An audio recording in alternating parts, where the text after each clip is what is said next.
कोलकाता येथे डॉक्टर विद्यार्थिनीची अत्याचार व हत्या केल्यानं परभणी येथे सकल मुस्लिम समाजाच्या वतीने कॅन्डल मार्च।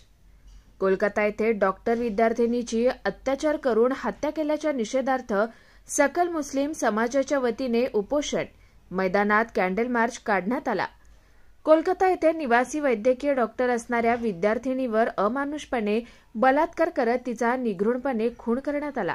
या घटनेच्या निषेधार्थ तसेच उत्तराखंड येथील नर्स फार्मासिस्ट या तिन्ही महिला भगिनींवर झालेल्या अमानवीय अत्याचार आणि हत्याच्या निषेधार्थ सकल मुस्लिम समाज आणि मुस्लिम आरक्षण कृती समितीच्या वतीने दिनांक 18 रोजी रात्री 7:30 वाजताच्या सुमारास परभणी जिल्हाधिकारी कार्यालयासमोरील उपोषण मैदानात कॅन्डल मार्च काढण्यात आला।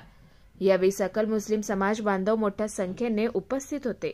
सकल मुस्लिम समाज आरक्षण कृति समिति की जानिब से कलकत्ता में हुई दर्दनाक डॉक्टर साहिबा की हत्या और उनके साथ जो बलात्कार की घटना हुई है, सकल मुस्लिम समाज उसका निषेध शांततापूर्ण मार्ग से व्यक्त कर रहा है। कैंडल मार्च निकाल